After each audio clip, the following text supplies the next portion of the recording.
বুদ্ধি খাটিয়ে ব্যাটারকে করলেন ধৈর্যহারা, স্ট্রিট শটে বাউন্ডারি, কিউইদের বিপক্ষে খেল দেখালেন রাব্বি। ক্রিকেট মাঠে সবসময় যে শুধু শক্তি আর গতি দিয়ে খেলতে হয়, তা নয়, কখনো কখনো মাথার বুদ্ধি দিয়েই প্রতিপক্ষকে পরাস্ত করা যায়। ঠিক যেমনটা করলেন বাংলাদেশের উদীয়মান অলরাউন্ডার মোহাম্মদ রাব্বি। নিউজিল্যান্ডের বিপক্ষে এক উত্তেজনাপূর্ণ ম্যাচে বল হাতে যেমন দেখালেন চমক, তেমনি ব্যাট হাতে দিলেন স্ট্রিট শটের ঝলক। ম্যাচের একটি গুরুত্বপূর্ণ সময়ে কিউই ব্যাটার ক্রিজে থিতু হয়ে গিয়েছিলেন। বারবার রক্ষণের খোলসে ঢুকে ব্যাটিং করছিলেন, কোনোভাবেই উইকেটের সম্ভাবনা দেখা যাচ্ছিল না। কিন্তু রাব্বি জানেন, শুধু গতিতে বা লাইন লেন্থে নয়, মাথা খাটিয়ে প্রতিপক্ষকে চাপে ফেললে সেখান থেকেই আসে সুযোগ।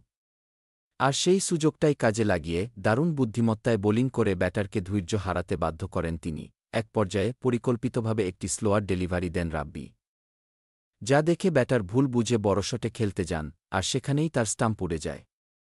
রাব্বির এমন উইকেট নেওয়ার পদ্ধতি দেখে ধারাভাষ্যকার থেকে শুরু করে দর্শকেরা পর্যন্ত প্রশংসায় ভাসেন। তবে এখানেই থেমে থাকেননি রাব্বি। ব্যাট হাতে নামার পর দলের যখন রান দরকার দ্রুত, তখন রাব্বি খেললেন একেবারে স্ট্রিট ক্রিকেট স্টাইলে। মাঠজুড়ে মারলেন একের পর এক ইনোভেটিভ শট।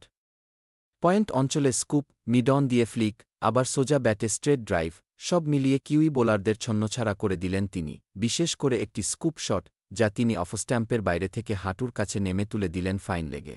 তা দেখে ক্রিকেট প্রেমীরা মুগ্ধ। সেই শট ইতোমধ্যেই সোশ্যাল মিডিয়ায় ভাইরাল হয়ে গেছে। অনেকেই বলছেন, এটাই চাই, আত্মবিশ্বাসী ক্রিকেট, মাটির কাছের ক্রিকেট। রাব্বির পারফরম্যান্স প্রমাণ করল, তিনি শুধু একজন বোলার বা ব্যাটার নন, বরং একজন সম্পূর্ণ অলরাউন্ডার, যিনি চাপে ভেঙে পড়েন না, বরং ঠান্ডা মাথায় প্রতিপক্ষকে কাবু করতে জানেন। বাংলাদেশ ক্রিকেটের ভবিষ্যৎ যে এমন সাহসী ও বুদ্ধিমান ক্রিকেটারদের হাতেই নিরাপদ, তা আর বলার অপেক্ষা রাখে না।